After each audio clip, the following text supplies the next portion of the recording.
Sorry to disappoint you this one. Hey, there's the president. He woke up. I think it's the president. I mean, certainly not my president, am I right? They're actually laughing. Did he really fall asleep? Thank you guys. Appreciate it. I think Joe Obama fell asleep.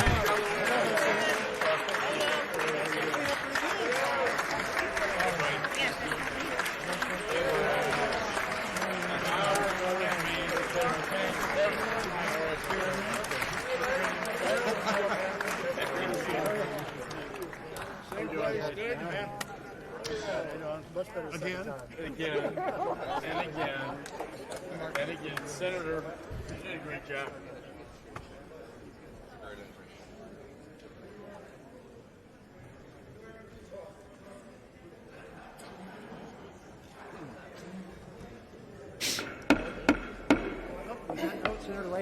Who are these people? I don't know who the fuck that girl is. She looks like she has COVID 50-100, dude. I don't know what the hell it is. She has COVID 20 on that.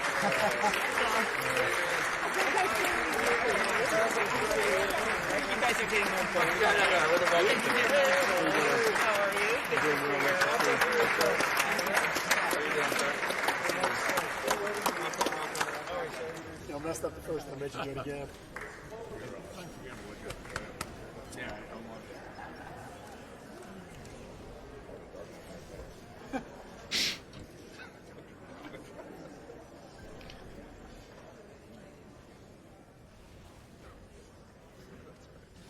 Okay, we are ready in the chamber. We are rolling.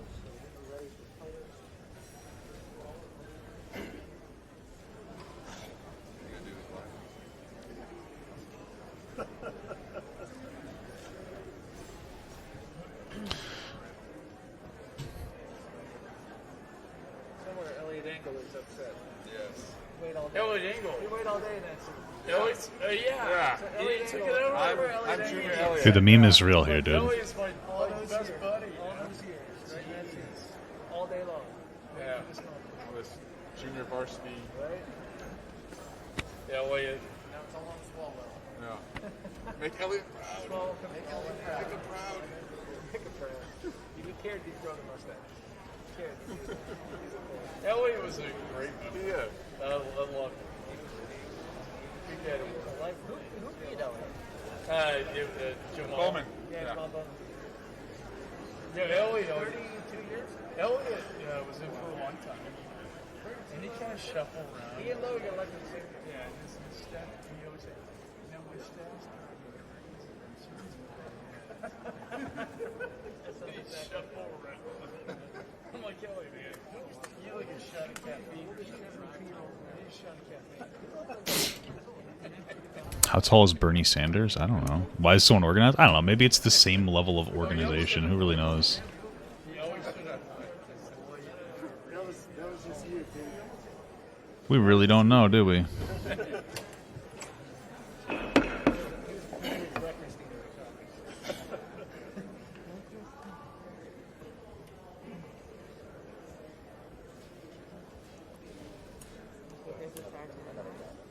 Another gavel.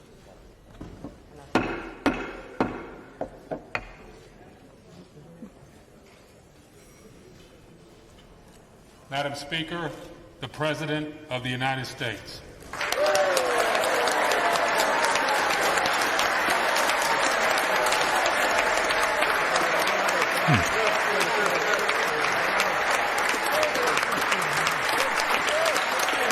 Yay! Everybody clap. I can't believe he showed up.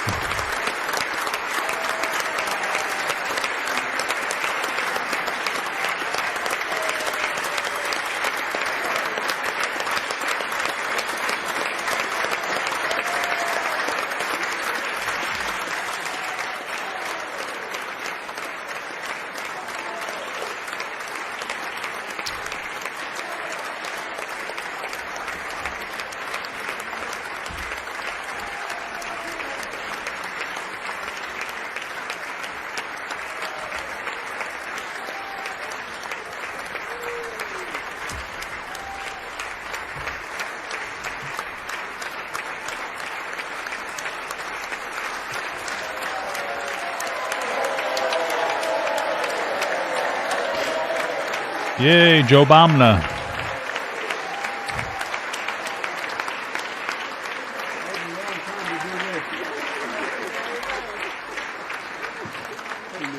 Thanks for having me. Okay. Members of Congress, That was a long I have applause. the high privilege and distinct This felt really honor long to to me. present to you the President of the United States. Very good.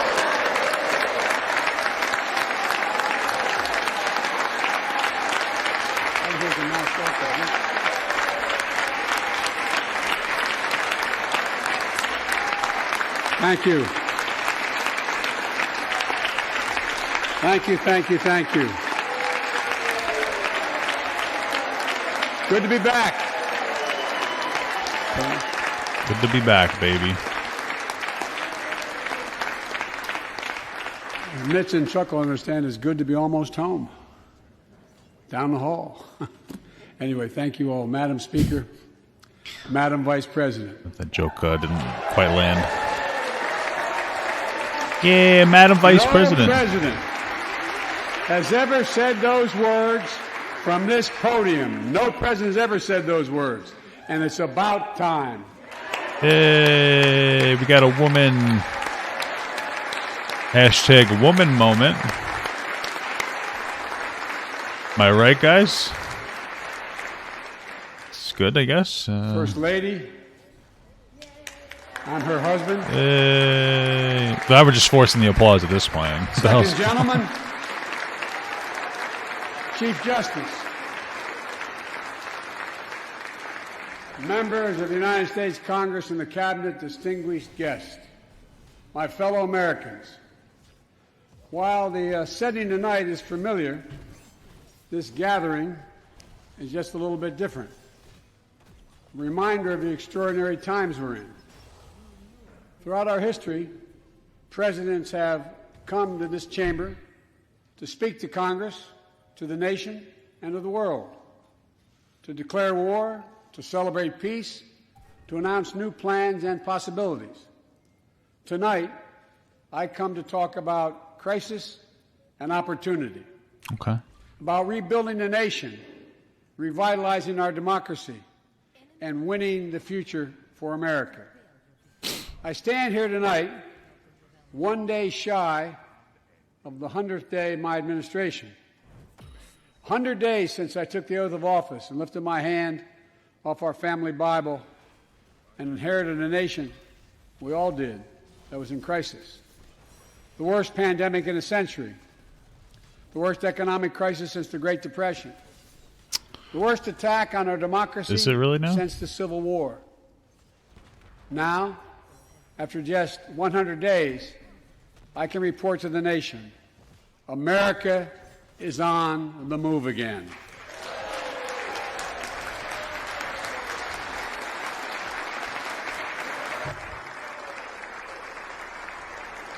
Turning peril into possibility, crisis to opportunity, setbacks into strength. We all know life can knock us down, but in America, we never, ever, ever stay down. Americans always get up. Today, that's what we're doing. America's rising anew, choosing hope over fear, truth over lies, and light over darkness. After 100 days of rescue and renewal, America is ready for a takeoff, in my view. We're working again, dreaming again, discovering again, and leading the world again. We have shown each other and the world that there's no quit in America. None. 100 days ago, America's house was on fire. We had to act. And thanks to the extraordinary leadership of Speaker Pelosi, Majority Leader Schumer, and the overwhelming support of the American people, Democrats, Independents, and Republicans, we did act. Together we passed the American Rescue Plan, one of the most consequential rescue packages in American history. We're already seeing the results. Woo. We're already seeing the results. All right. After I That's promised something. we'd get 100 million COVID-19 vaccine shots. In the Some of this shit first just would have 100 happened days, anyway. We will have provided. I mean, over the 220 the million shots would COVID have shots happened in those regardless. 100 I days. feel like, Thanks to but all the hey, help you of know, all of good you. stuff. You know, We're marshaling, with your help, everyone's help, we're marshaling every federal resource. We've gotten vaccines to nearly 40,000 pharmacies and over 700 community health centers where the poorest of the poor can be reached. We're setting up community vaccination sites, developing mobile units to get to hard-to-reach communities. okay. Today, 90% of Americans now live within 5 miles of a vaccination site. Everyone over the age of 16, everyone is now eligible to get vaccinated right now, right away. Go get vaccinated, America. Go and get the vaccination. They're available. All right. I don't know, bro. Eligible now. I'm probably not going to get the vaccination. You know, I'm too alpha for that. You know what I'm saying? When I was sworn in on January 20th, less than 1% of the seniors in America were fully vaccinated against COVID-19. 100 days later, 70% of seniors in America over 65 are protected, fully protected. Senior deaths from COVID-19 are down Nice. 80% Okay. since January. Down 80% because of all of you. Yeah. And Okay. more than half of all the adults. So far, I feel like all of this just was naturally going to happen regardless of who the president is. Like a duck Mass could have been president, vaccination and then the center vaccine would have the Glendale, same. Arizona. It would be the same I thing. asked the nurse, It doesn't even matter, honestly. said, "What's it like?" She looked at me and she said, "It's like every shot is giving a dose of hope." Wow. Is her phrase, a dose of hope. I don't think that ever A happened. dose of hope for an educator Okay. in Florida who has a child suffering from an autoimmune disease. Wrote to me, said she was worried about bringing the virus home. Well, yeah, no She said shit. she It's fucking then got autoimmune vaccinated disease. At a large site in her car. She said she sat in her car when she got vaccinated and just cried. I still Cried wouldn't out go of home joy. to my. I don't Cried out of know. Parents. seeing the I don't know. smokers If on I the had like a streets, kid or those something were that it was like I had a like bad immunities, I don't think I would be bringing. I don't think I would feel comfortable with just a vaccine. You know what I'm saying? grandparents hugging their children and grandchildren instead of pressing hands against a window to say goodbye. Damn. It means everything. I'm not gonna cry. Such a You know, there's sad story. still, you all know it. You know it better than any group of Americans. There's still more work to do to beat this virus. It's true. We can't let our guard down. But tonight, I can say, because of you, the American people, our progress these past 100 days against one of the worst pandemics in history has been one of the greatest logistical achievements this country's ever seen. Mm-hmm. What else have we done in those first 100 days? We kept our commitment, Democrats and Republicans, of sending $1,400 rescue checks to 85% of American households. That's We've already sent more than 85%. What the fuck's taking so long? 160 million checks. I know some people who are like poor who still haven't gotten their $1,400 check. I'm feeling like, Many why? people, it's I making got all the mine. I difference in could the use world. it, but I didn't need it immediately. A single mom in Texas who wrote me. She said she couldn't work. Oh. But she said the relief check put food on the table and saved her and her son from eviction from their apartment. That's great. Maybe we should just permanently Grandmother send relief in checks Virginia every told me month to everybody. she immediately took $1,000. her granddaughter to the eye doctor. $1,000 a month. How's that sound? Something she said she put off for months because she didn't have the money. One of the defining images, at least from my perspective in this crisis, has been cars lined up for miles. And not people just barely able to start those cars, nice cars, lined up for miles, waiting for a box of food to be put in their trunk. I don't know about you, but I didn't ever think I'd see that in America. Oh, okay. And all of this is through no fault of their own. No fault of their own, these people are in this position. That's why the rescue plan is delivering food and nutrition assistance to millions of Americans facing hunger. And hunger's down sharply already. We're also providing... I'm pretty rental hungry, assistance. Joe. All We right. all know this, but the American people, I want to make sure they understand. Keeping people from being evicted from their homes. Providing loans to small businesses that reopen and keep their employees on the job. During these 100 days, an additional 800,000 Americans enrolled in the Affordable Care Act when I established a special sign-up period to do that. 800,000 in that period. We're making one of the largest one-time ever investments, ever, in improving health care for veterans.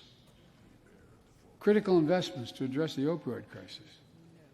And maybe most importantly, thanks to the American Rescue Plan, we're on track to cut child poverty in America in half. Wow. This year. I mean, honestly, I think the kids just need to get back to work. If you're a poor kid, go to work. You know what I'm saying? Like, you're just a lazy poor kid.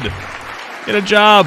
Kids used to work in factories at your age. You know what I'm saying? While this was all going on, the economy created More than 1,300,000 new jobs in 100 Stupid, days. idiot, ugly More fucking jobs in kids. first- You know what I'm saying? More jobs in the first 100 days than any president on record. Nice. The International Monetary Fund. I mean, it's got to be kind of hard not to have really good job numbers when you were literally coming out of a recession. I mean, like starting at zero. You know what I mean? Monetary Fund is now estimating our economy will grow at a rate of more than 6% this year. Wow, I hope so. The fastest pace of economic growth in this country in nearly 4 decades. This doesn't make any sense. Who cares? This would have happened regardless. I mean, like, I'm not trying to be an asshole, but we did like a huge economic recession. Like, of course, you can only go up. In other countries. Literally can only go up. I don't. We're at a great inflection point in history. We have to do more than just build back better. We have to build back better. We have to compete more strenuously than we have. Okay. Throughout our history, if you think about it, public investment in infrastructure has literally transformed America. True. We just do it really poorly. Opportunities. The Transcontinental Railroad.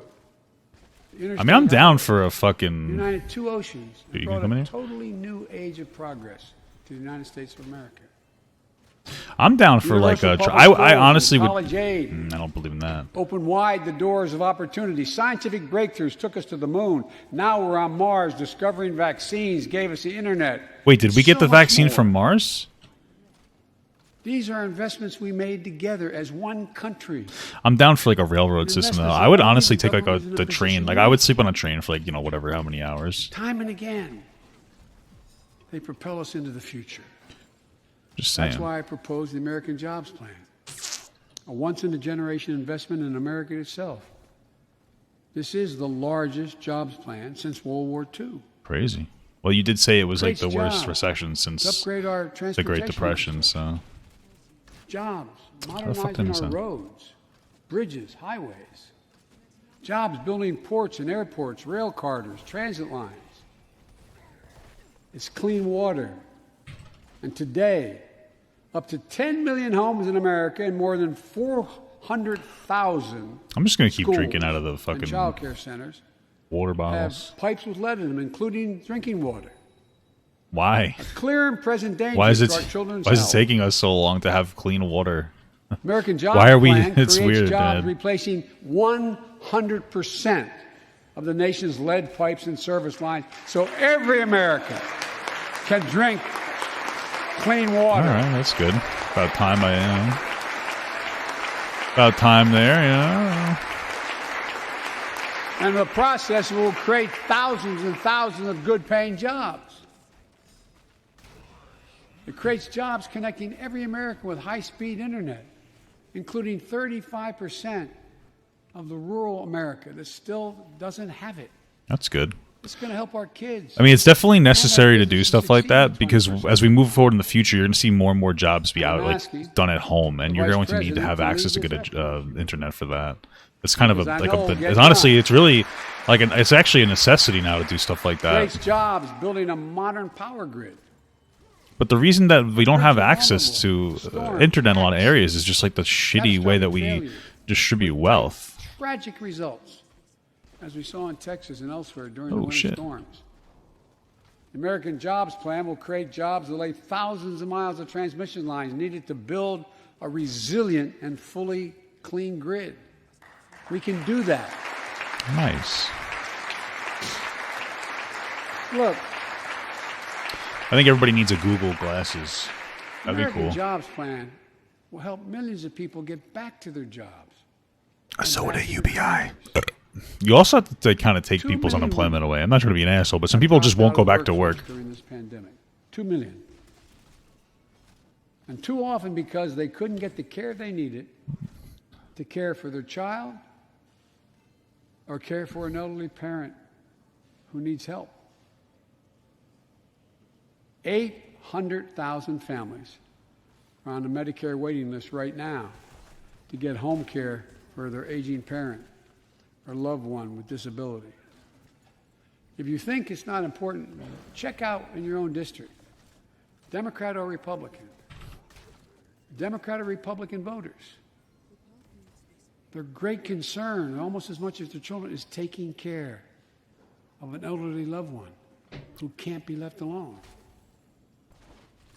Medicaid contemplated it, but this plan is going to help those families and create jobs for our caregivers with better wages and better benefits, continuing a cycle of growth. For too long, we've failed to use the most important word when it comes to meeting the climate crisis: jobs. Jobs. Jobs.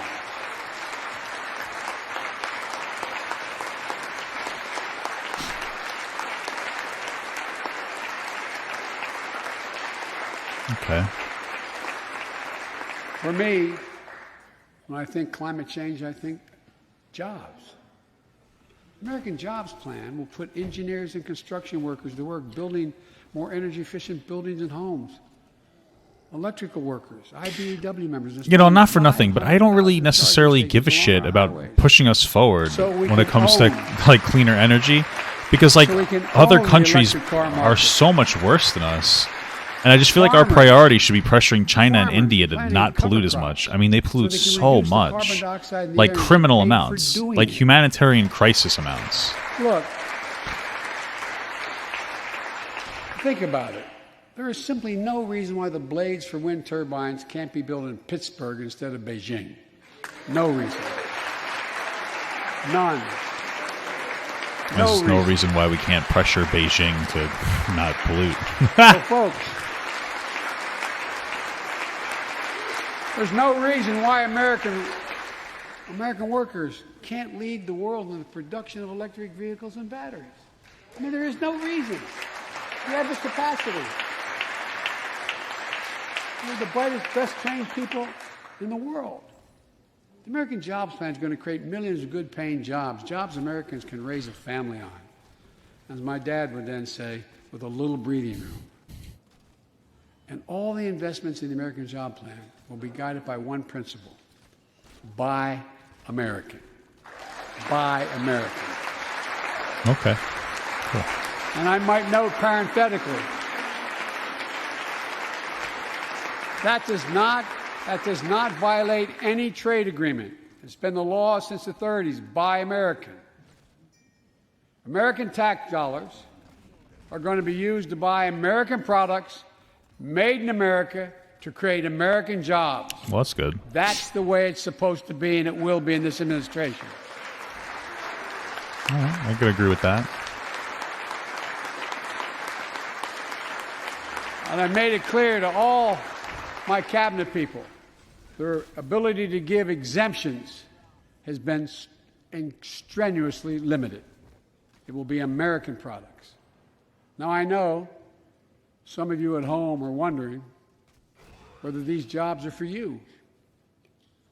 So many of you, so many of the folks I grew up with, feel left behind, forgotten, in an economy that's so rapidly changing. True. It's frightening. Yeah. I'll speak directly to you. So we need a UBI, baby. Because you think about it. That's what people are most worried about. Can I fit in? Independent experts estimate the American Jobs Plan will add millions of jobs and trillions of dollars to economic growth in the years to come. It is an 8-year program. These are good-paying jobs that can't be outsourced. Nearly 90% of the infrastructure jobs created in the American Jobs Plan do not require a college degree. 75% don't require an associate's degree. Who cares? What about train? Blueprint. Yeah, but that means that they need trade school for particular jobs, and we don't offer this. They don't offer those trade school.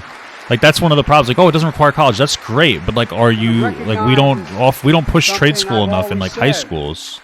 In this chamber and the other. Good guys and women on Wall Street, but Wall Street didn't build this country. The middle class built the country, and unions built the middle class. So that's why I'm calling on Congress to pass Protect the Right to Organize Act, the PRO Act, and send it to my desk so we can support the right to unionize. And by the way, while you're thinking about sending things to my desk, let's raise the minimum wage to $50. No. Oh, look at how everybody stands up for the failure of America. No one working 40 hours a week. No one working 40 hours a week should live below the poverty. Bro, I don't disagree that people should be able to live. Like, you should be able to live, okay?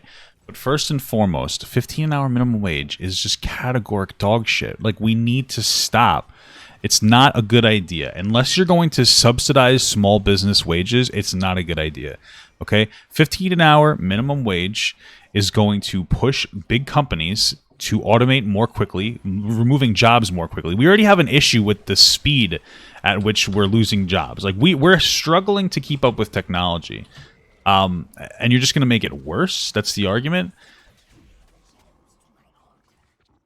And then on the other hand, it also makes it difficult for small businesses to be able to afford it.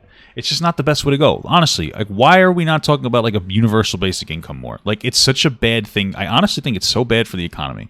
Like, will 15 an hour minimum wage help like the middle class? I'm sure that it would help like areas that are already more economically stable, sure. But this just makes the poorest areas more poor.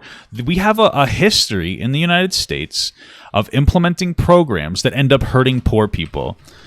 I mean, honestly, we need to stop with it. I mean, like, realistically speaking, like welfare, yeah, no, it had a negative impact. Like, it's nice to keep people alive, but it also incentivizes poverty.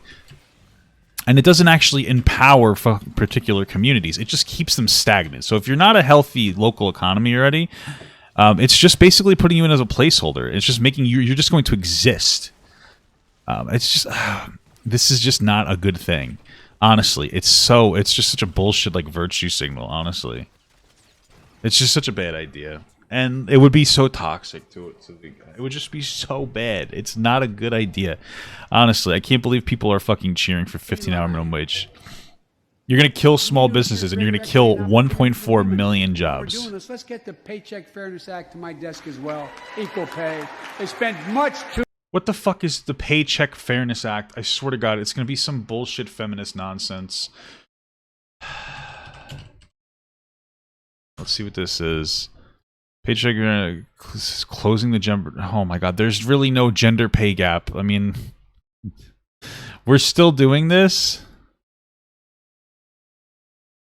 Bro, the overwhelming majority, that pay gap after you normalize everything is like, honestly, it's like 2%. And it's not in like your average everyday jobs. It's really up at like the top end jobs. So like, what are we doing? It's just so stupid. It's like all virtue signaling. These aren't issues that we have. It's too long. Look behind me. And finally, American jobs fund will be the biggest increase in non-defense research and development This is on record. annoying. We'll see more technological change, and some of you know more about this than I do. We'll see more technological change in the next 10 years I'm than we dead. saw in the last 50. That's how rapidly artificial intelligence and so much more is changing. And we're falling behind the competition with the rest of the world. Decades ago, You know, not to go off on a tangent, but with like this whole equal pay thing. I mean, there's obviously people within the system that are like misogynistic. Let's not pretend otherwise, okay? But for the most part, the reason that women aren't paid the same, and this isn't like the upper tier jobs. It's not in every job, okay? This isn't like the upper tier jobs, like the managerial jobs. It's because women don't advocate for themselves. Like, teach women to advocate for themselves more. It's like a big thing. People are like, oh, that's not true. No, it is true. Like, we teach women generally to, you know, not advocate for themselves. Now we have been, but this isn't like, it's crazy that we think it's going to be instantaneous. Like, this generation grew up thinking like being taught that women were equal, honestly. And so it's going to take some time. This isn't something that you can legislate away. Like, we have problems in America where you need to implement solutions and then you need to let those solutions have time to work. Like, we've barely been doing this. Like, you can't just keep implementing more micromanagement programs. Like, yeah, women should be getting paid the same amount for the same job performed, and they are almost in every situation. And the ones that they're not, we're making, like, that's all social change. Social change needs to happen. And every single time we do this bullshit, it's like, oh, let's implement this program so we can do this. You know, not for nothing, but you know, I'm honestly just going to say, because it's something that needs to be talked about. I know that we always talk about systemic racism, right? I'm going to tell you something. We always talk about systemic racism in the United States, right? And we talk about one of the indicators for systemic racism is that, like, black people with, they say it, like, black sounding names don't get jobs nearly to the same degree as white people. And they say, like, oh, that's evidence of systemic racism. And it's like, but is it really? Like, honestly, is it really evidence of systemic racism, or is it evidence of, like, failed affirmative action? Right? Because really, think about it. Let's say you're a business owner, right? And you have two people applying for your job. Let's actually bring it down. Let's say you're a business owner hiring low skilled labor, right? Black people are disproportionately poor due to, you know, lack of access of opportunity. We get it, okay? So they're disproportionately a higher amount of low-skilled labor. Now, let's say you're a business owner and you get 2 resumes on your desk. All right? Now, you know that hiring somebody in a low-skilled labor position is a coin toss. They're either going to be good or they're going to be bad. So who would you hire? The person who, if they sucked, you could fire? Or the person who, if they sucked and you fired them, they could hit you with a lawsuit? And you're sitting there, it's like, oh, I would definitely hire the person I could just fire. Well, you're racist then, apparently, because you would hire the white guy. Like, yeah, that's a problem for business owners. If you can get sued for firing a shitty worker, they're not going to want to hire that shitty worker.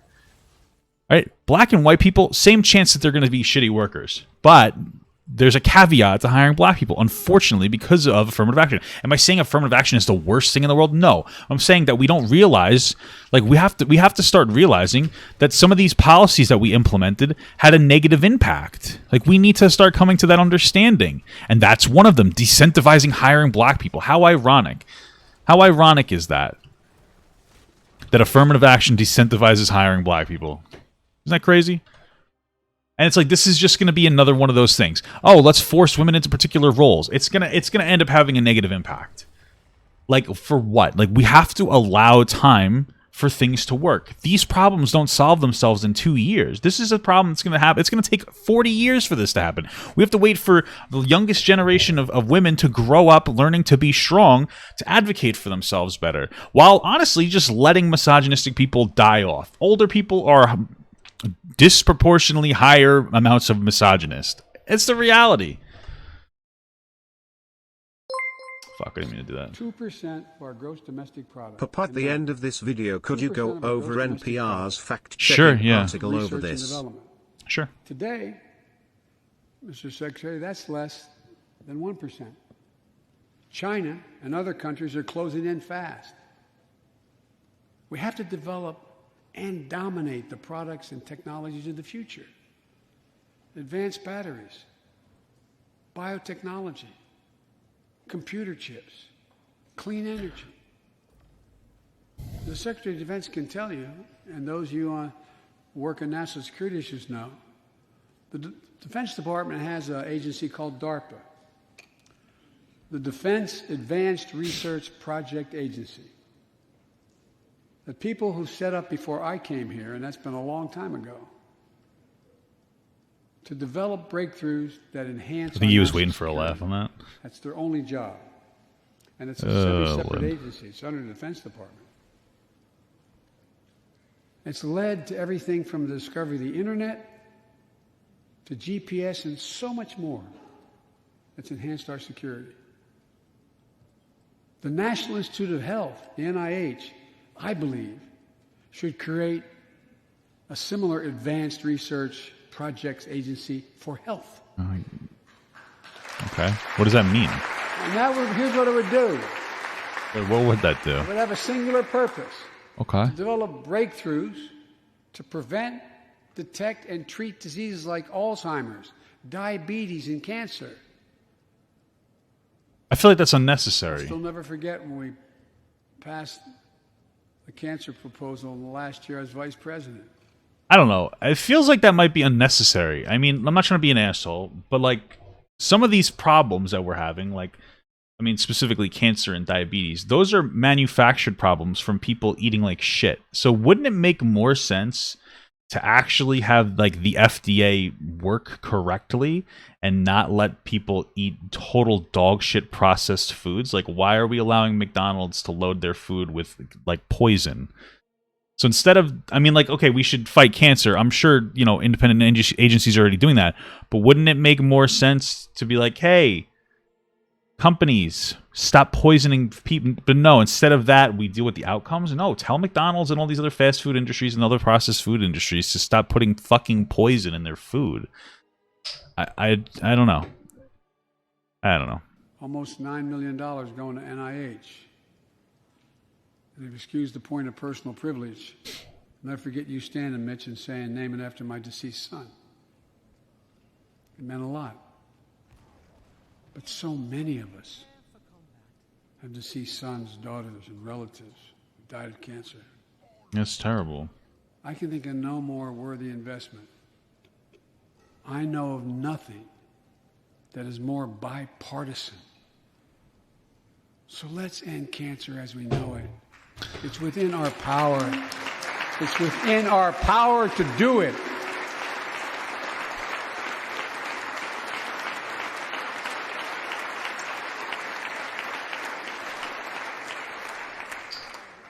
Investments in jobs and infrastructure like the ones we're talking about have often had bipartisan support in the past. Poison does taste good. You're right, guys. Vice President Harris and I met regularly in the Oval Office with Democrats and Republicans and discussed the jobs plan. And I applaud a group of Republican senators who just put forward their own proposal. So let's get to work. I wanted to lay out before the Congress my plan before we got into the deep discussions. I'd like to meet with those who have ideas that are different, they think are better. I welcome those ideas. But the rest of the world is not waiting for us. I just want to be clear. From my perspective, doing nothing is not an option. Okay.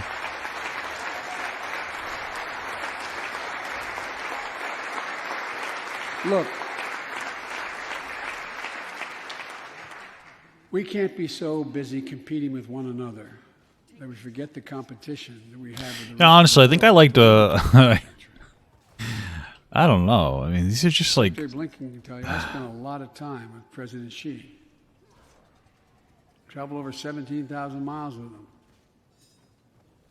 Spent, they tell me, over 24 hours in private discussions with him. When he called to congratulate him, we had a 2-hour discussion. Fuck. He's deadly earnest about becoming the most significant, consequential nation in the world. He and others, autocrats, think that democracy can't compete in the 21st century with autocracies. It takes too long to get consensus. To win that competition in the future, in my view, we also need to make a once-in-a-generation investment in our families and our children. That's why I've introduced the American Families Plan tonight. Okay, what does that Which do? addresses four of the biggest challenges facing American families and in turn America. First is access to good education. When this nation made 12 years of public education universal in the last century, it made us the best educated, best prepared nation in the world. It's, I believe, the overwhelming reason that propelled us to where we got. Yeah, I'm not a big fan of education increases. I'm going to explain it in a second. I know that people are going to be like, oh, it's really stupid, Papa God. Why do you think that? And I'm going to explain to you why you're wrong. Say parenthetically. So I'm not a big fan of direct education increases or like governmental education increases. And here's the reason why. We have this idea that education equals opportunity, and like it totally does, obviously. The problem is that education doesn't equal community opportunity. And so what ends up happening when we focus on education before we focus on creating healthy local economies is we just end up brain draining. We really just end up brain draining particular areas, right? Because like think about it. Let's say like you implemented some kind of a thing that made schools better. Now, a lot of the reasons schools suck in poor areas, this is usually what we're talking about, are because, like, for one, teachers are underpaid so that they get other jobs, which distracts them from teaching. There are other economic issues with the parents in the area that makes it difficult for them to find, like, a house or, find caregivers. They can't afford caregivers. They might have to work multiple jobs. In some instances, some people are just lazy because they're on welfare, which is something that's not going to be fixed through education increases. But a lot of these problems are really just like financially oriented, where like if you did implement a universal basic income, a lot of this would just already take care of itself. But let's just say it worked. Let's say that you implemented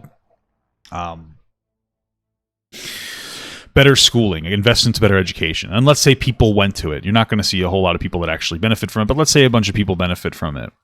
First and foremost, once they get out of high school, they're going to have to go into college. And since they're probably poor because they live in a poor area, they're going to have to work another job on top of it, which is going to reduce their ability to get a decent education. Again, something that universal basic income deals with. But then moving on from that, let's say that they actually finish their education. They get through their education. Well, what's going to end up happening from there? Right? I mean, like, really think about it. Then at that point, they're going to need a job. And so they're going to look for a job. Now, they came from a poor area, so chances are they're not going to find a decent job within their area that's actually going to provide them with opportunity. Right? So they're going to leave and go somewhere else. And that community is now going to be back at square one. So it doesn't exactly help to the degree that we want it to help. But let's say that they do get a job in their area, right? Like they're educated. Maybe they get like a social work job because it's a poor area. Well, then they're not going to live in that area. It's still a poor area, probably has more violence because of the poverty associated with it. So now they're going to drive a half hour to work, and they're going to take their tax money, and they're going to end up investing it into the other community that's already doing well. So, like, honestly, tell me how it makes more sense to do direct investments rather than to provide opportunity to communities financially, like a universal basic income, and then once they're financially and economically sound, let them choose to increase their own taxes. We have far too much micromanagement in our system, honestly. It's just not a good thing.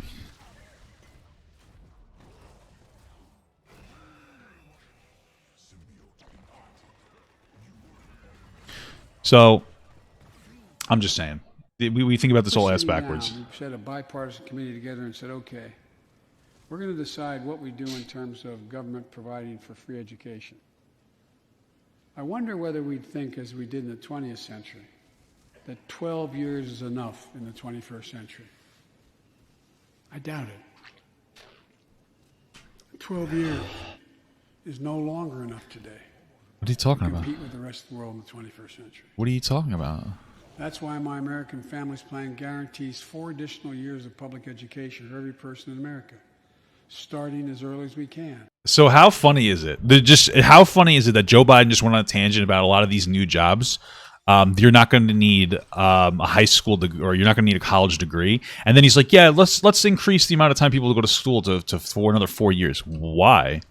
What are you talking about? Why is that the way to go? What?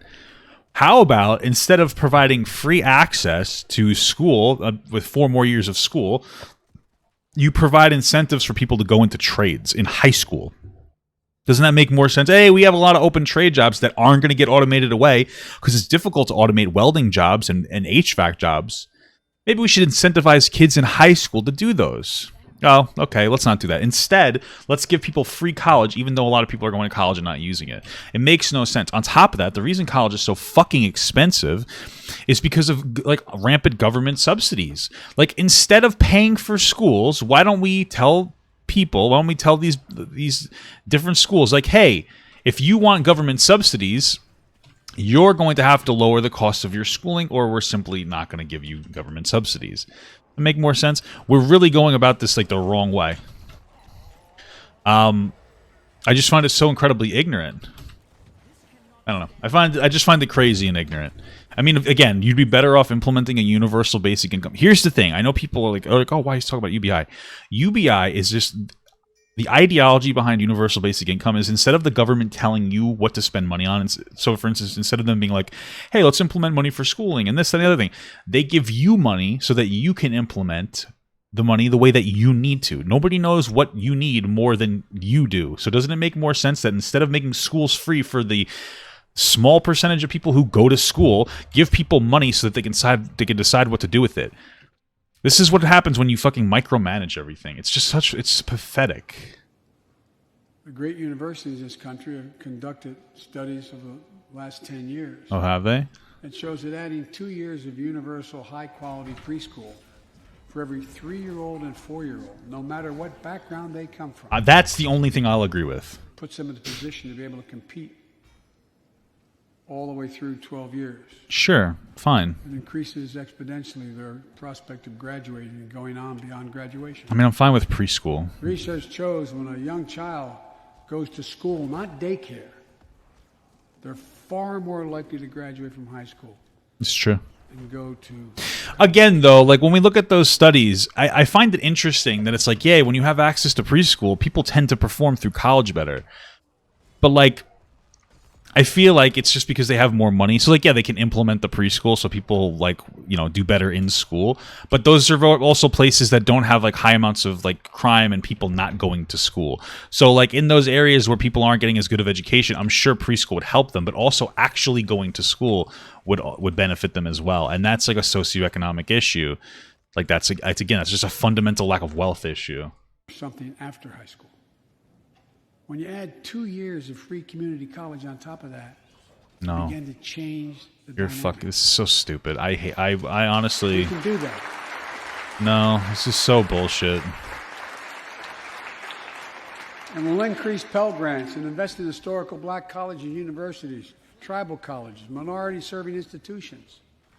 The reason is they don't have the endowments. But their students are just as capable of learning about cybersecurity, just as capable of learning about metallurgy, all the things that are going on that provide those jobs of the future. Jill is a community college professor who teaches today as First Lady. She's long said,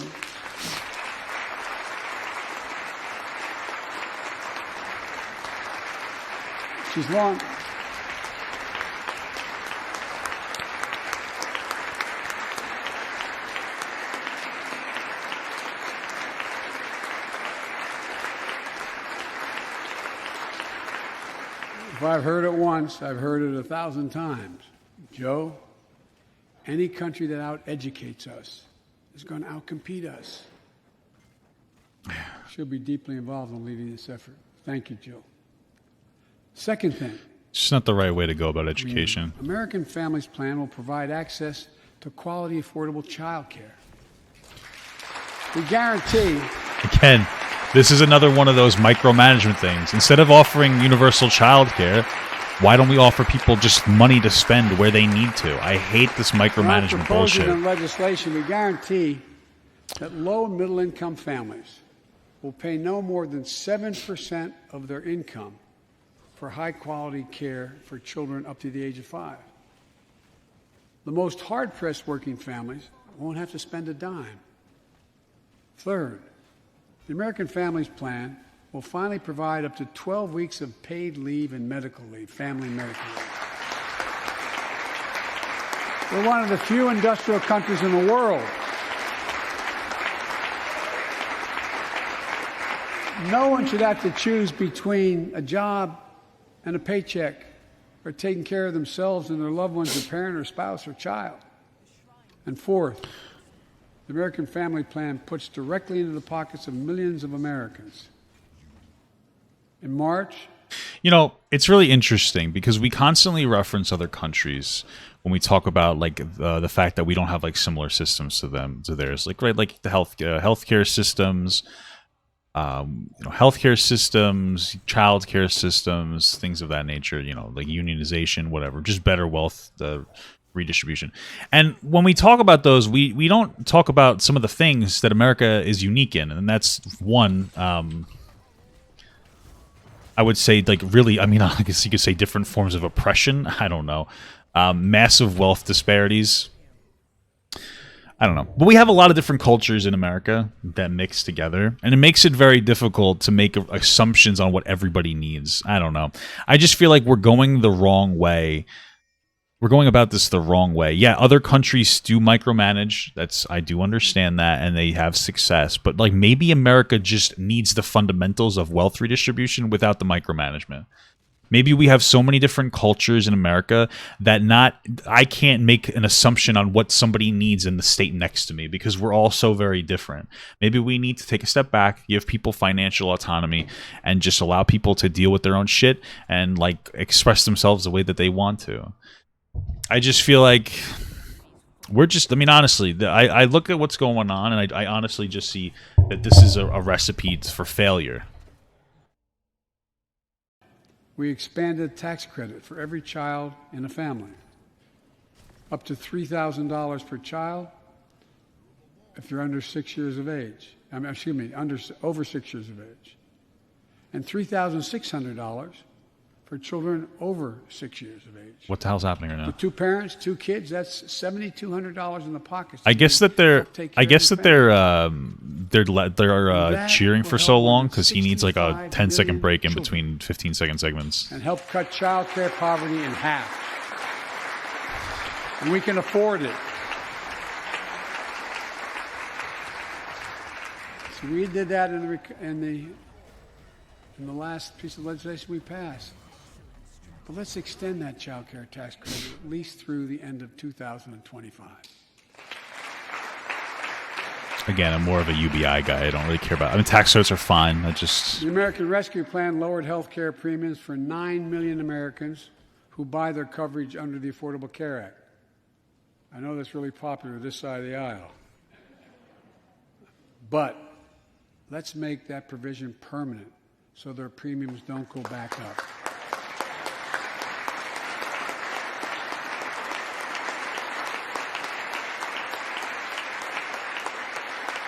In addition to my family's plan, I'm going to work with Congress to address this year other critical priorities for American families. The Affordable Care Act has been a lifeline for millions of Americans, protecting people with pre-existing conditions. Listen, this is like another one of those things where, like, I'm not against some kind of universal health care. I'm not against a public option, right? I get it.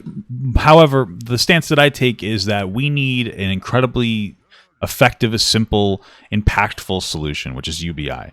So rather than giving people implementing a public option right now, how about we implement a UBI, get our spending under control, and lower the cost of schooling? There are so many different reasons, lower the cost of healthcare. There are so many different reasons why healthcare is so expensive.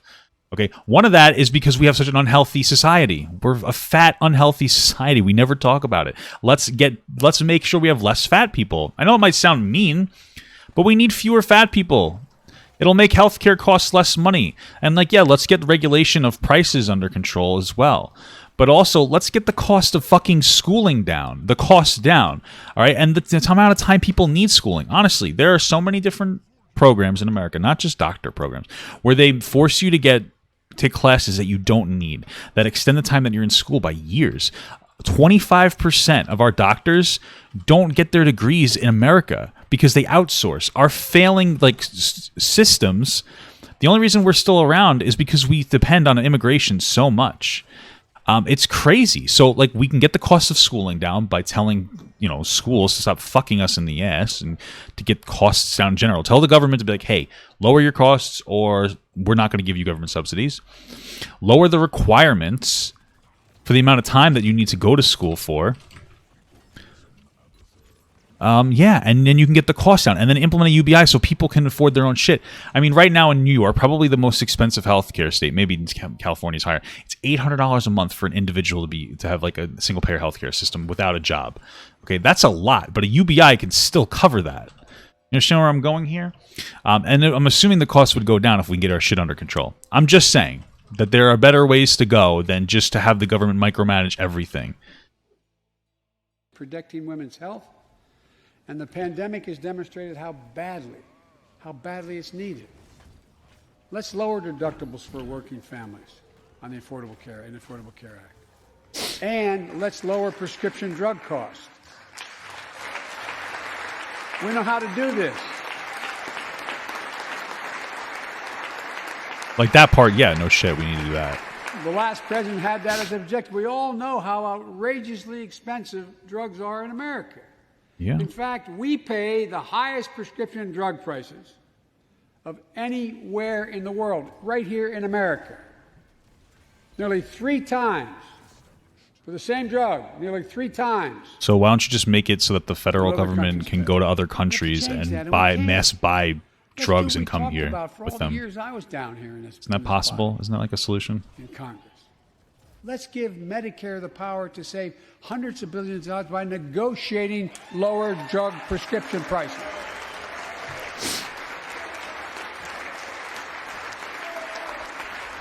And by the way, it won't just help people on Medicare. Lower prescription drug costs for everyone. And the money we save, which is billions of dollars, can go to strengthen the Affordable Care Act and expand Medicare coverage benefits without costing taxpayers an additional penny. It's within our power to do it. Let's do it now. Okay. We've talked about it long enough. Democrats and Republicans, let's get it done this year. This is all about a simple premise. Health care should be a right, not a privilege in America. Oh, wow. I mean, can we be honest? I understand healthcare, it's a fine thing, but you don't really need insurance. It's great to have, but all I'm saying is we're focusing so much on getting insurance rather than getting people the ability to go to doctors and eat healthier food. Really think about it. If people weren't so fucking unhealthy and you had the money to just yeah, I'm gonna go to the doctor, I'm gonna pay the $100 fucking copay once a year, no big deal, or just the $100 to go, we wouldn't have these big issues. Most people don't need to go to the hospital routinely. All I'm saying is I just feel we should be focusing on giving people money first and then hospital second. I mean, you should be able to go to the hospital and not be turned away, but you understand my point. We're so focused on insurance, but do we necessarily need insurance? Let's focus more on being healthier and having access to primary care physicians. Most of the time, the reason that people get so unhealthy is because they're so they don't get to go to doctors. They don't get the preventative care that they need. It really would be as simple as hey, go get maybe you have diabetes. You need a $15 set of pills every 3 months. You don't need insurance to get a fucking $15 worth of pills every 3 months. You really don't. It's not that big of a deal. You know what I'm saying? You understand what I'm saying here?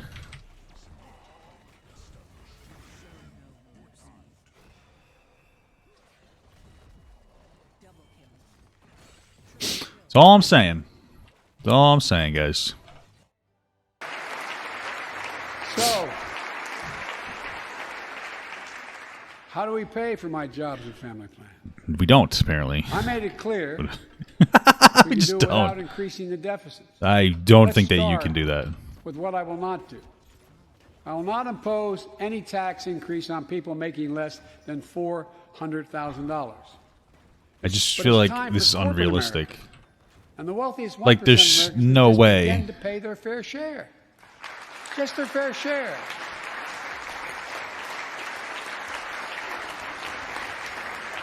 Okay.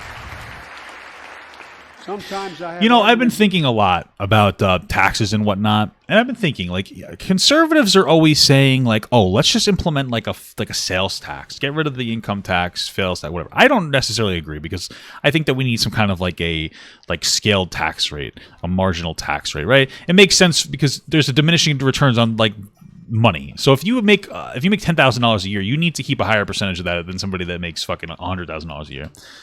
That being said, there's something to the idea of like focusing on sales taxes more than focusing on corporate taxes. And just hear me out for a second, right? Because like at the end of the day, let's say you tax a company, right? And you tax them for their goods and services, whatever. You put a tax in there. Well, what ends up happening there, right? What ends up happening? Well, what ends up happening there is they pass that on to the consumer, no? They'll be like, okay, we got this much to pay in taxes. Let's pass it on by making the price of our goods go up. Okay. But then they also know how to skirt taxes. There's a lot of ways to dodge taxes. On the other hand, if you implement like a sales tax on the people, you really can't avoid a sales tax, right? So at the end of the day, though, people are paying more money, whether you tax the corporation and they pass the cost on to the consumer, or you just put a sales tax on, you pass the cost on to the consumer. So wouldn't it make more sense to focus on like some kind of a scaling tax rate, like just implementing like a sales tax on goods so that those taxes couldn't be avoided?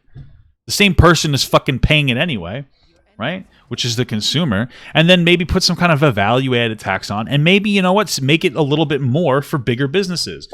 Hey, let's have a value-added tax at, 5%, but Amazon has to pay 20%, right? Or you get my point. Maybe not those numbers. Maybe 10 and 20%, maybe 5 and 15%. I don't know. Maybe 10 and 15%. You get my point here, though, right? You get my point. It's like if the goal is to get the more money, then like let's do it in a way that's hard for people to dodge. Because like a big part of it's tax avoidance more than anything else. Like it's not necessarily like it's just tax avoidance, not like necessarily too low of taxes. I'm just saying. With my friends in the Democratic Party, I think you should be able to become a billionaire and a millionaire, but pay your fair share. Recent study shows that 55 of the nation's biggest corporations paid 0 federal tax last year. Yeah, Those 55 corporations made in excess of $40 billion in profit. A lot of companies also evade taxes through tax havens in Switzerland and Bermuda. Yeah, they can't do that if you just implemented some kind of a scaling sales tax, right? And they benefit from tax loopholes and deductions for offshoring jobs and shifting profits overseas. It's not right.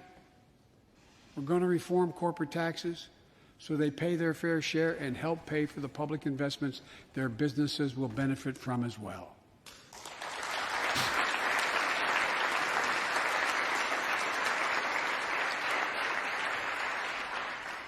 We're going to reward work, not just wealth. We take the top tax bracket. Did we just hear that ringtone? Those making over $400,000 or more, back up to where it was when George W. Bush was president, when he started, 39.6%. That's where it was when George W. was president. We're going to get rid of the loopholes, allow Americans to make more than $1 million a year and pay a lower tax rate on their capital gains than Americans who receive a paycheck. Okay. We're only going to affect 0.3% of all Americans by that action. 0.3%. And the IRS is going to crack down on millionaires and billionaires who cheat on their taxes. But that's probably going to be a waste of money, right? I mean, like, are they really cheating on there, or are you guys giving them the ability to, you know? I'm not looking to punish anybody. But I will not add a tax burden, additional tax burden to the middle class in this country. They're already paying enough. I believe what I propose is fair, fiscally responsible, and it raises revenue to pay for the plans I propose and will create millions of jobs that will grow the economy and enhance our financial standing in the country. Okay. When you hear someone say they don't want to raise taxes on the wealthiest 1% or corporate America, ask them, whose taxes you want to raise? Instead, who's they going to cut? Look, the big tax cut of 2017. Remember, it was supposed to pay for itself. That was how it was sold. And generate vast economic growth. Instead, it added $2 trillion to the deficit. Well, that's not quite the most honest. First of all, it actually did. It's so weird because Joe Biden just finished saying that he's going to be able to spend trillions of dollars without increasing the deficit, which is literally impossible. It is an emphatic lie. Now, Donald Trump said something similar when he's like, I'm going to cut a bunch of taxes and then we're magically going to make the money back. Also a lie, but you both are lying the same way. It's so weird that like we're not calling Joe Biden out on this bullshit fucking lie. But like it did boost the economy. I don't think it was the best way to go, but it boosted the economy. And yes, it increased the deficit, but also you can't throw in coronavirus numbers into that. That's just very disingenuous. Like you can't be like, yeah, remember the coronavirus? That was your fault. Not really. Could he have handled it better? Sure, but it would have been a fucking catastrophic mess regardless. Like, let's be honest here. It was a huge windfall for corporate America and those at the very top. Instead of using the tax saving to raise wages and invest in research and development, it poured billions of dollars into the pockets of CEOs.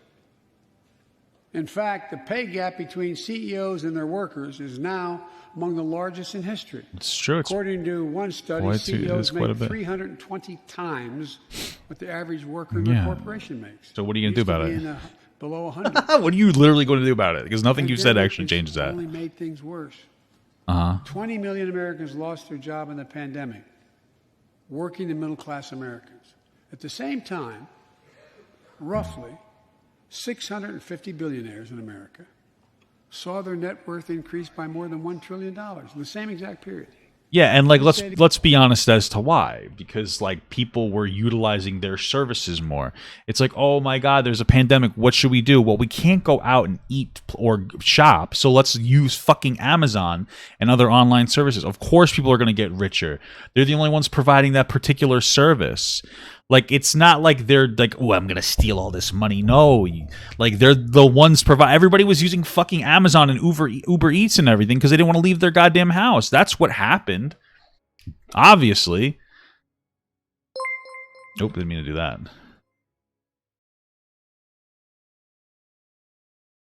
Okay, thank you.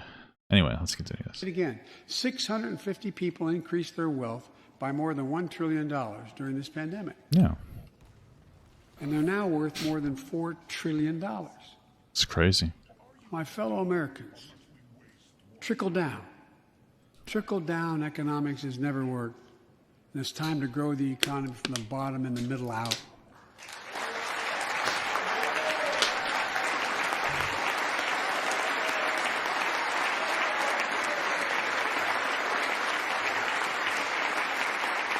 You know, there's a broad consensus of economists left, right, and center, and they agree what I'm proposing will help create millions of jobs and generate economic growth.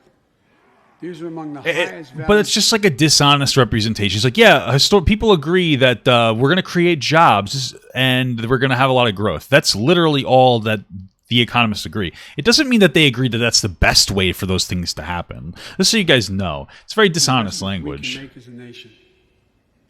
I've often said our greatest strength is the power of our example, not just the example of our power.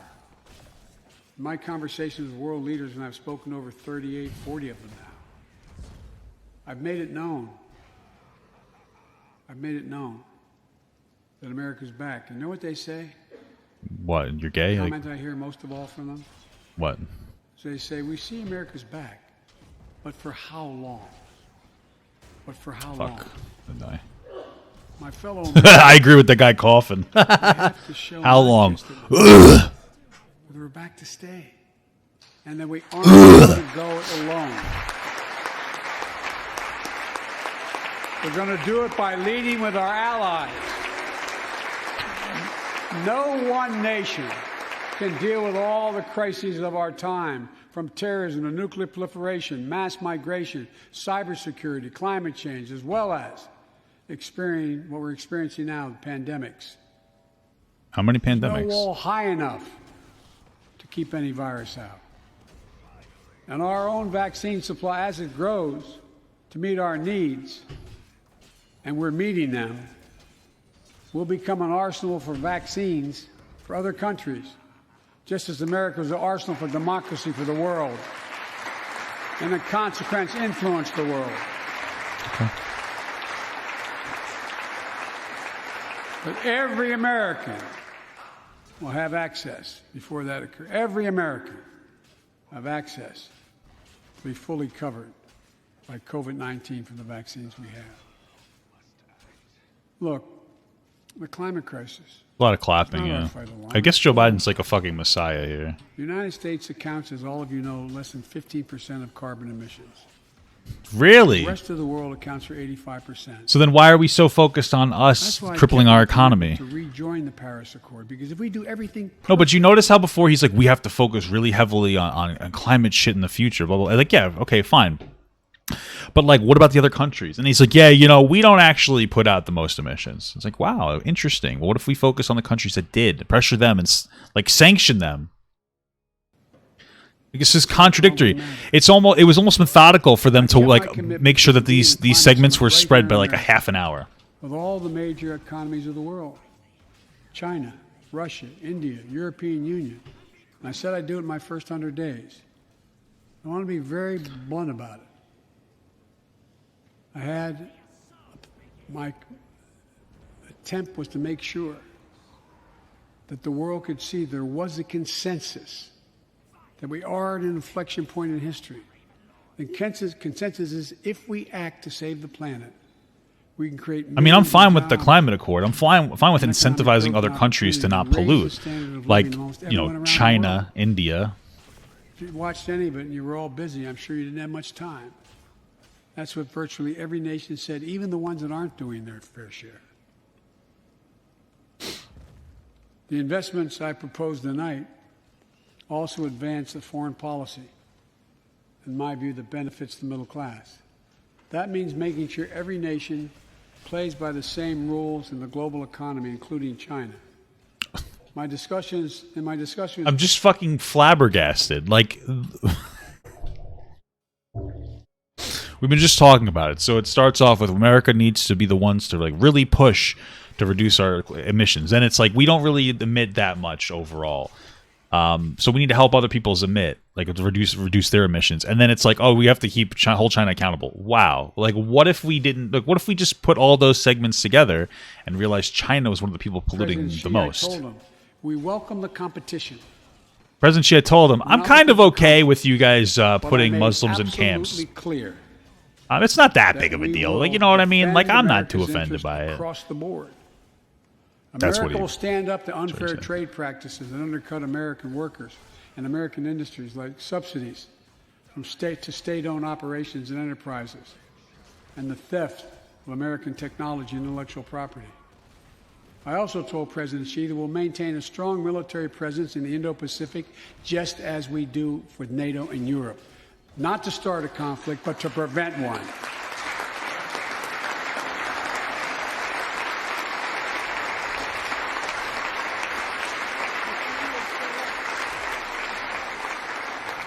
I told them what I've said to many world leaders, that America will not back away from our commitments, our commitment to human rights and fundamental freedoms, and to our alliances. And I pointed out to him... You know what a human rights violation is? American president mass basic human rights creation so blatantly violated. Of fossil of like emissions. Excuse me, it took me a while to get that out. The essence of what our country stands for. America is an idea. I mean, you're representing the essence of just dated old fucking white guys ruining the country with dumb bullshit policies. It's who we are. And not having a fucking backbone to acknowledge it. And we cannot walk away from that principle. And in fact say we're dealing with the American idea. With regard to Russia, I know it concerns some of you. But I made very clear to Putin that we're not going to seek escalation. You almost got it. But their actions will have consequences. They turn out to be true, and they turned out to be true. So I responded directly and proportionally. You're getting there. You're getting there. To Russia's interference in our elections and the cyber attacks on our government and our business. They did both of these things. And I told them we would respond, and we have. But we can also cooperate when it's our mutual interest. We did it when we extended the New START Treaty on nuclear arms, and we're working to do it on climate change. But he understands we will respond. On Iran and North Korea, nuclear programs that present serious threats to American security and the security of the world.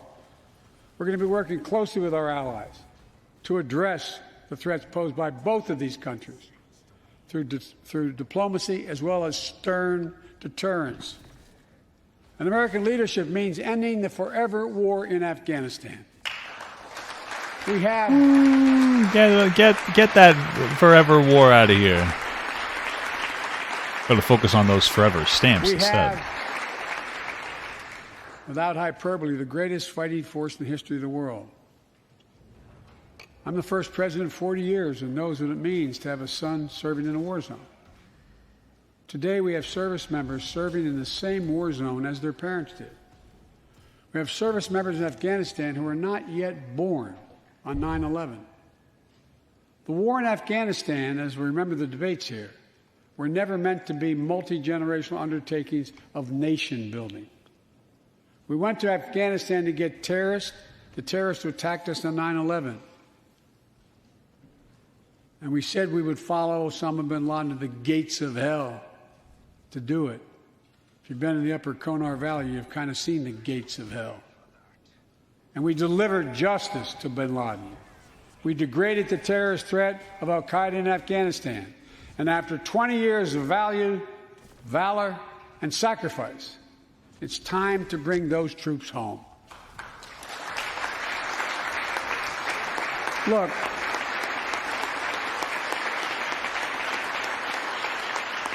even as we do, we'll maintain over-the-horizon capacity to suppress future threats to the homeland.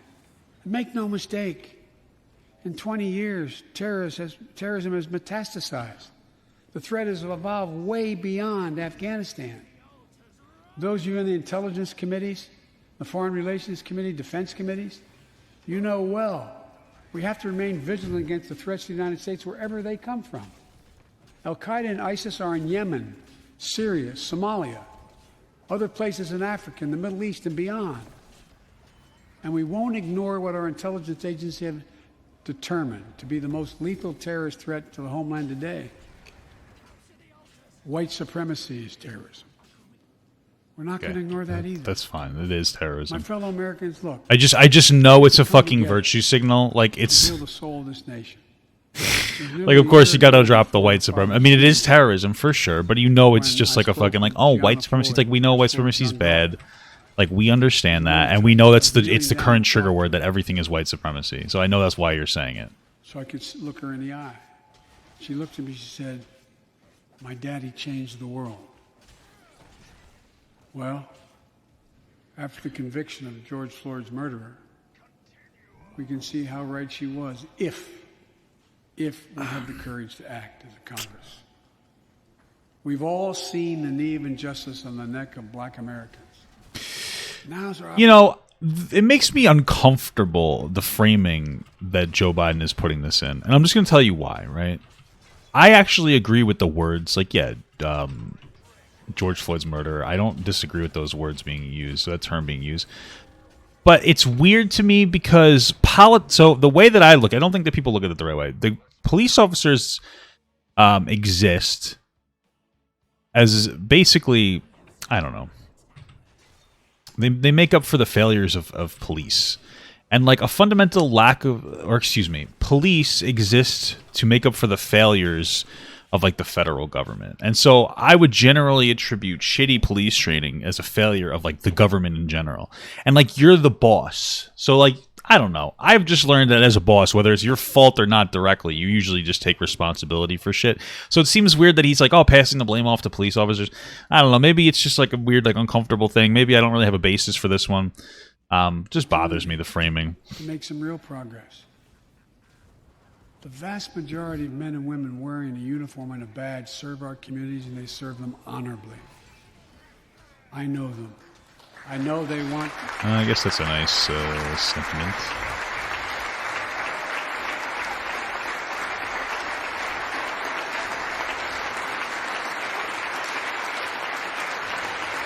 I know They are unionized, that's true. they want to help meet this moment as well. My fellow Americans... I don't know, maybe I was just being too, have to like, come nitpicky. together to rebuild trust between law enforcement and the people they serve, to root out systemic racism in our criminal justice system, and to enact police reform in George Floyd's name that passed the House already. I know Republicans have their own ideas and are engaged in a very productive discussions with Democrats in the Senate. We need to work together I to guess find that's a nice. consensus. The framing is good. Let's get it done next month, by the first anniversary of George Floyd's death.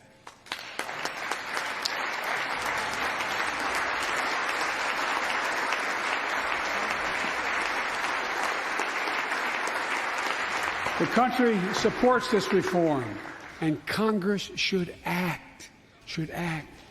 We have a giant opportunity to bend the arc of the moral universe toward justice, real justice. And with the plans outlined tonight, we have a real chance to root out systemic racism that plagues America and American lives in other ways. A chance to deliver real equity, good jobs, good schools, affordable housing. I don't know, man. You know, I remember Joe Biden supporting what was like the whatever crime act of 1993. And like, this is one of those things. I think that's like a perfect example of like what we call systemic racism. I genuinely believe that the majority of systemic racism, it's like gone, right? It's just the very impactful, lingering implications from systemic racism, right? So systemic racism, very clear examples like redlining, slavery, segregation, and whatnot, those became illegal. And, as we were moving forward, expand opportunity, yada, yada, yada. I understand that. But to me, oftentimes, we call things systemic racism when they're not. So, like, if you look at things like affirmative action and welfare, they've had negative impacts on the black community. Now, I'm not saying that we should have never given black people welfare, but when you give poor people welfare, it doesn't actually empower their communities as much as just kind of keep them in like a pit of despair. We talked about affirmative action before, decentivizing the hiring of low-skilled black labor. The crime bill put a bunch of black people in jail for fucking bullshit. You know what I'm saying? So like, it seemed like, I don't know. Like, we're focusing on the wrong thing. It seems like every time we try to micromanage these problems away, we make the problem worse. So, I don't know. Like, wouldn't it just make more sense to just give people fucking money and let shit sort itself out? Honestly? Like, if we're being genuinely honest here, like, very clearly we've learned that trying to micromanage the problem has made it worse. So why don't we stop trying to micromanage the problem and come to the understanding that these problems aren't going to be solved tomorrow? So implement a system and give it a long time to work. I don't know. Being able to generate wealth and pass it down through generations because you have an access to purchase a house. Real opportunities in the lives of more Americans, black, white, Latino, Asian Americans, Native Americans. Look, I also want to thank the United States Senate for voting 94-1 to pass the COVID-19 Hate Crimes Act to protect Asian American and Pacific Islanders. There's a lot of cheering here, man. You acted. Like, honestly, if this was Donald Trump's fucking speech and the people were cheering this much, you'd see all over CNN, oh my God. Like, there is just so much cheering. It's crazy. It's like, Jesus, chill the fuck out. Decisively.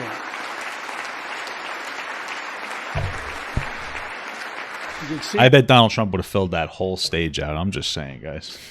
On television, the viciousness of the hate crimes we've seen over the past year and for too long. I urge the House to do the same and send that legislation to my desk, which I will gladly anxiously sign. I also hope Congress will get to my desk the Equality Act to protect LGBTQ Americans. Okay.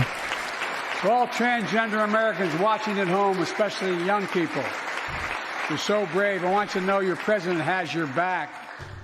Another thing, let's authorize the Violence Against Women Act. I'm also not a particular fan of trans people playing in sports with their based on their gender identity, which is a whole other conversation for like another time, honestly. But a trans woman does have biological advantages to a cisgendered woman, even on hormones. It's just the reality of it. So, Act, which has been law for 27 years.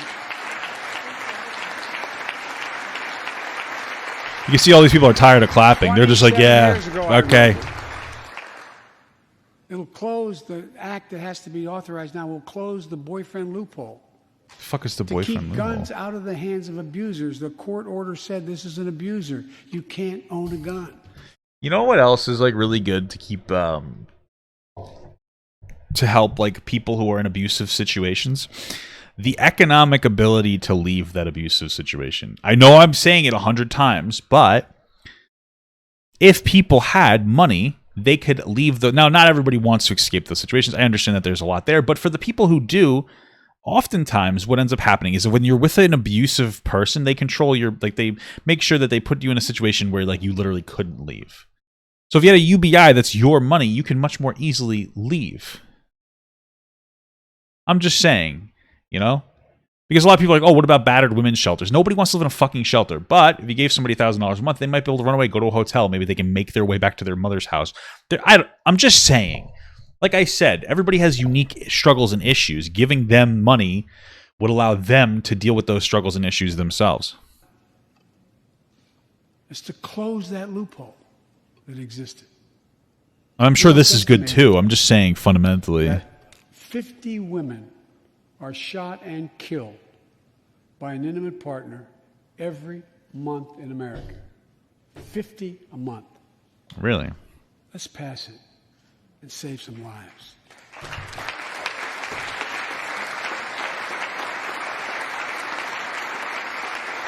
You notice how he said intimate partner? He didn't say a man. I need not tell anyone this, but gun violence has become an epidemic in America. The flag at the White House was still flying at half-mast for the 8 victims of the mass shooting in Georgia. When 10 more they don't actually gender the partner that shot them. It's just interesting to me. Between those two events, 250 other Americans were shot dead in the streets of America. 250 shot dead. I know how hard it is to make progress on this issue. In the 90s, we passed universal background checks, a ban on assault weapons and high-capacity magazines that hold 100 rounds that can be fired off in seconds. We beat the NRA. Mass shootings and gun violence declined. Check out the report over 10 years. But in the early 2000s, the law expired. We've seen daily bloodshed since. I'm not saying if the law continued, we wouldn't see bloodshed. More than 2 weeks ago in the Rose Garden, surrounded by some of the bravest people I know, the survivors and families who lost loved ones to gun violence, I laid out several of the Department of Justice actions that are being taken to impact on this epidemic. One of them is banning so-called ghost guns. These are homemade guns built from a kit that includes directions how to finish the firearm. He's talking about 3D printed guns. I'm not entirely sure how effective those guns are. The parts have no serial numbers, so they show up at crime scenes and they can't be traced. The buyers of these ghost gun kits aren't required to pass any background check. Anyone, from a criminal or terrorist, could buy this kit and within 30 minutes have a weapon that's lethal, but no more. And I'll do everything in my power to protect the American people from this epidemic of gun violence, but it's time for Congress to act as well. Look,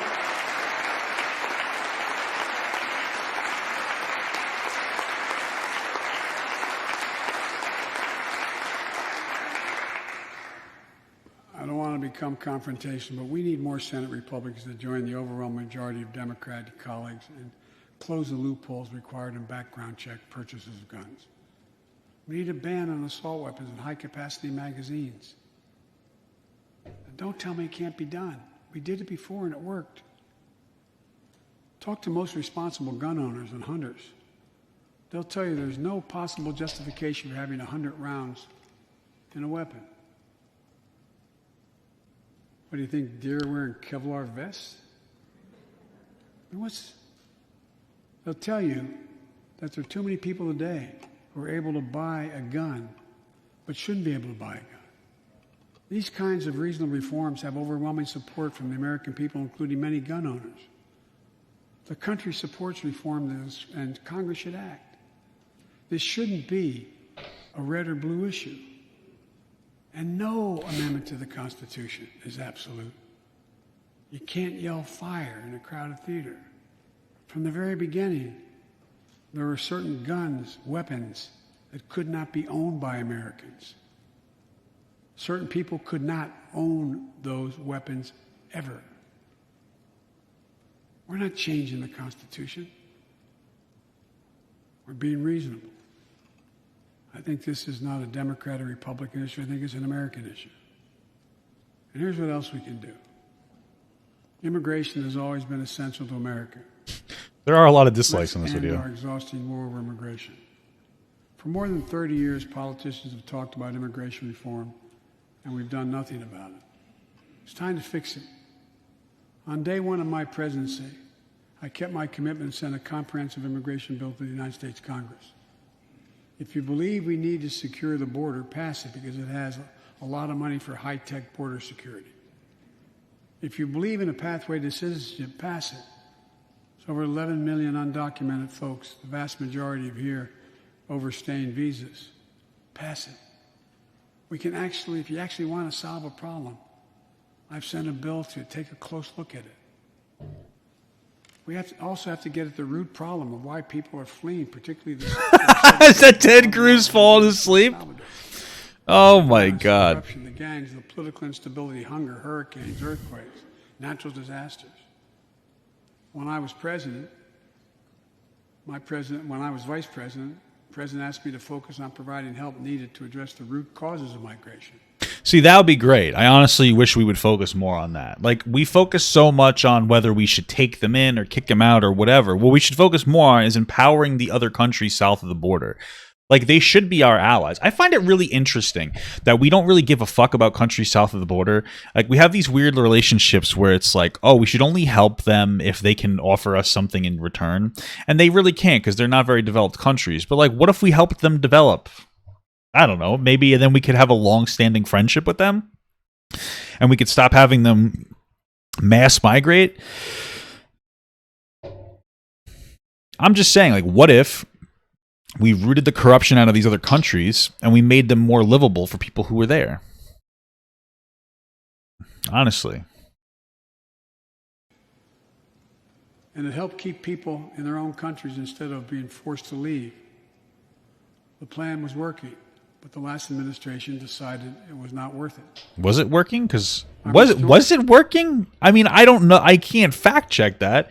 But you say it's working, but Obama kicked a shit ton of people out. So was it working? What did they repeal? I never heard this thing before. I never heard that they were like, what did the last administration repeal?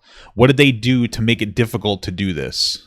During the program and asked Vice President Harris to lead our diplomatic effort to take care of this. Like, was there a program, or is this just another, like, Obama or Trump ad, you know? Now look. Because you think that we would have heard this before. There was a zero narrative talking about how, like, we were, like, Trump stopped giving money to Central and South American countries, which increased the immigration. I've never heard that before, ever. All of a sudden, like, out of nowhere, magically. What? If you don't like my plan, let's at least pass what we all agree on. Congress needs to pass legislation this year to finally secure protection for dreamers. The young people have only known America as their home. And permanent protection for immigrants who are here on temporary protective status who came from countries beset by man-made and natural-made violence and disaster. What the hell is up with that clap? The citizenship for farm workers who put food on our tables. Look, immigrants have done so much for America during this pandemic and throughout our history. Did they? The country supports immigration. Okay. We should act. Let's argue over it. Let's Never heard debate that. it, but let's act. And if we truly want to restore the soul of America, we need to protect the sacred right to vote. Most people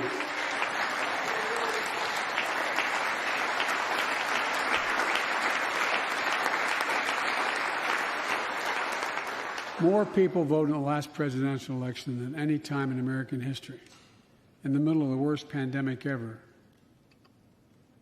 It should be celebrated. Instead, it's being attacked. Congress should pass H.R. 1 and the John Lewis Voting Rights Act and send it to my desk right away. What is H.R. 1? The country supports it. What did I miss? Congress should act. H.R. 1 and the John Lewis. Instead, it's being attacked. Election. Oh, okay. The country supports it, and Congress should act now. Look, in conclusion, as we gather here tonight, the image of a violent mob assaulting this Capitol, desecrating our democracy, remain vivid in all our minds. Lives were put at risk, many of your lives. Lives were lost. Extraordinary courage was summoned.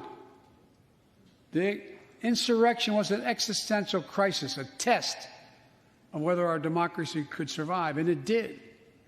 But the struggle is far from over. The question of whether our democracy will long endure is both ancient and urgent. As old as our republic, still vital today. Can our democracy deliver on its promise that all of us, created equal in the image of God, had a chance to lead lives of dignity, respect, and possibility? Can our democracy deliver the most pressing needs of our people? Can our democracy overcome the lies, anger, hate, and fears that have pulled us apart? America's adversaries, the autocrats of the world, are betting we can't. And I promise you they're betting we can't. They believe we're too full of anger and division and rage. They look at the images of the mob that assaulted the Capitol as proof that the sun is setting on American democracy. But they're wrong. You know it, I know it. But we have to prove them wrong. We have to prove democracy still works, that our government still works, and we can deliver for our people. In our first 100 days together, we've acted to restore people's faith in democracy to deliver. We're vaccinating the nation. We're creating hundreds of thousands of new jobs. We're delivering real results to people. They can see it, feel it in their own lives. Opening doors of opportunity, guaranteeing some more fairness and justice. That's the essence of America. That's democracy in action. Our Constitution opens with the words, as trite as it sounds, we the people. Well, it's time to remember that we the people are the government. You and I. Not some force in a distant capital. Not some powerful force that we have no control over. It's us. It's we the people. In another era, when our democracy was tested, Franklin Roosevelt reminded us, in America, we do our part. We all do our part. That's all I'm asking. That we do our part, all of us. That if we do that, we will meet the center challenge of the age by proving that democracy is durable and strong. Autocrats will not win the future. We will. America will. And the future belongs to America.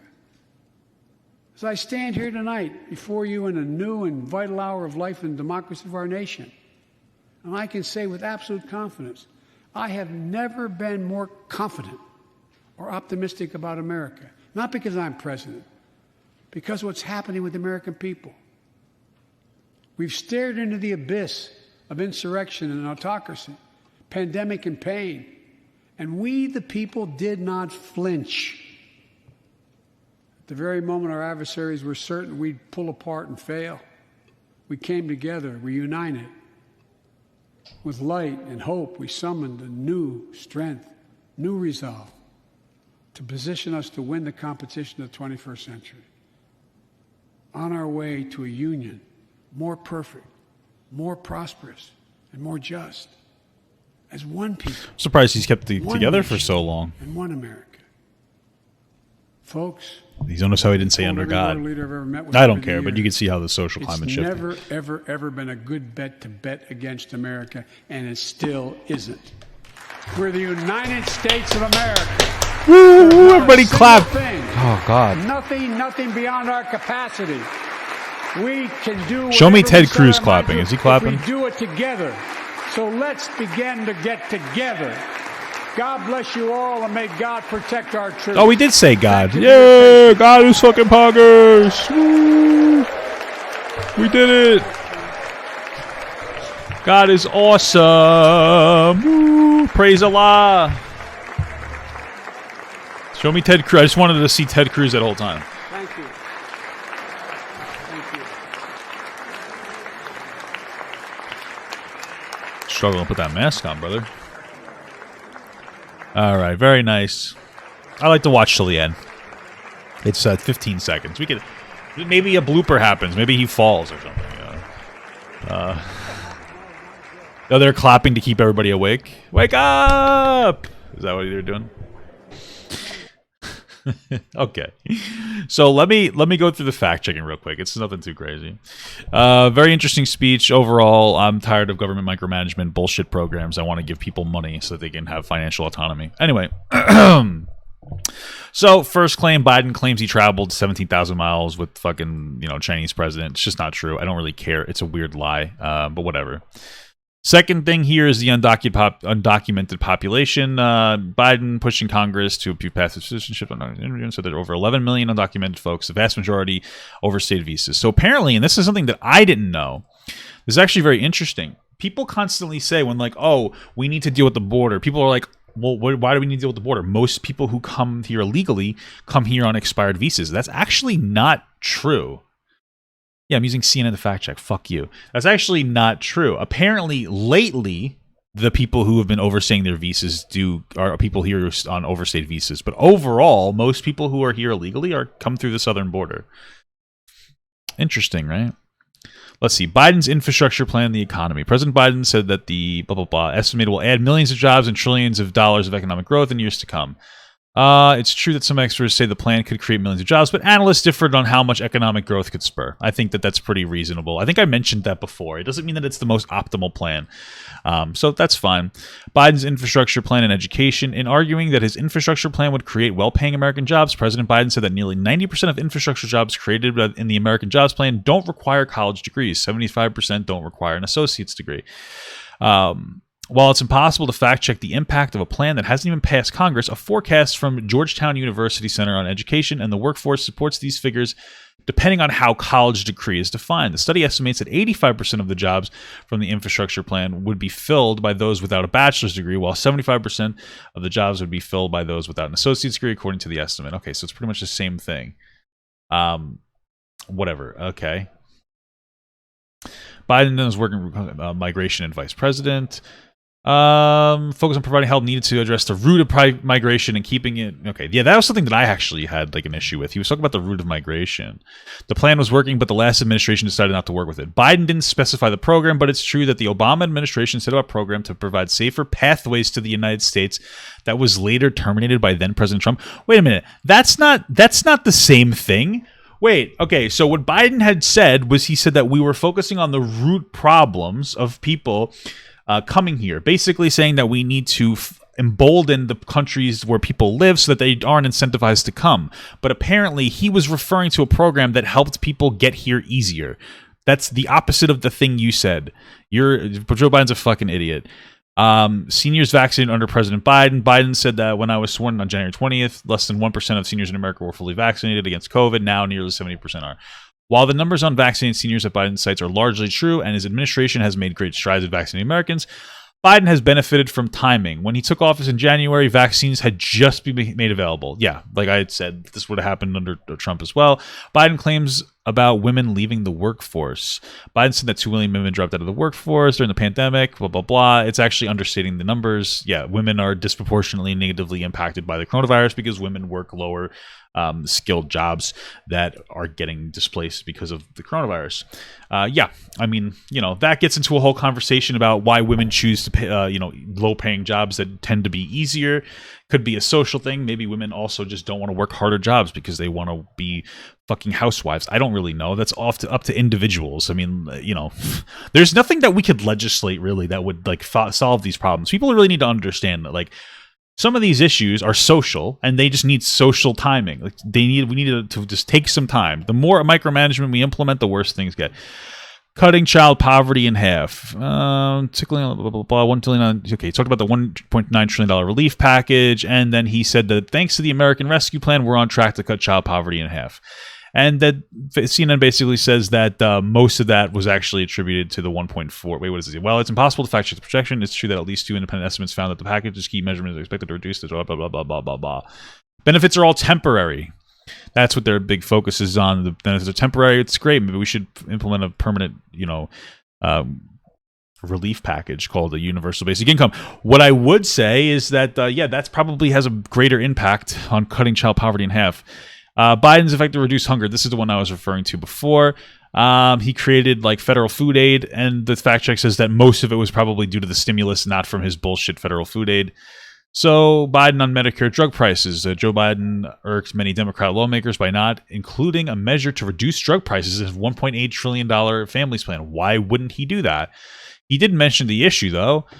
Just how much allowing Medicare to negotiate would actually lower drug prices has long been contested. It would depend on the program is set up. Yeah, so like the idea that Medicare would just instantly be able to negotiate prices is interesting. You're better off being like, hey, let's get drugs from other countries directly. That'll piss off insurance companies, and they'll start lowering their prices because they rather make some money than no money at all.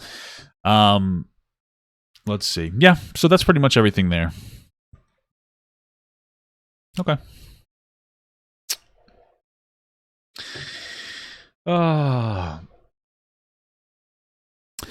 Bailamo. Let me play some of these alerts. Let the rhythm take. Somebody said that Destiny got banned off of Twitch. Do you regret voting for Biden? I've seen a lot of Biden supporters regretting voting for him. I don't know. I don't know if I wouldn't. I mean, we had 2 really terrible choices. I don't know. Maybe I would have voted Trump. I feel like we're fucked either way. Like, genuinely fucked either way. We either get lack of regulation, like lack of necessary regulation under Trump, or we get over-regulation from Biden. From Joe Biden. From Kamala Harris Biden. From half Harris, half Biden. Should have voted Kanye? Probably, yeah. I don't know. Maybe I do regret it. Maybe I should have voted Trump. Maybe I should have. Hey everyone, if you liked that video, don't forget to like, comment, and subscribe. And don't forget to follow my Twitch, Instagram, Twitter, Discord, and TikTok. All links are in the description. Also, check out my Patreon if you'd like to support me even more than you already do. Thank you so much, everyone. I love you all.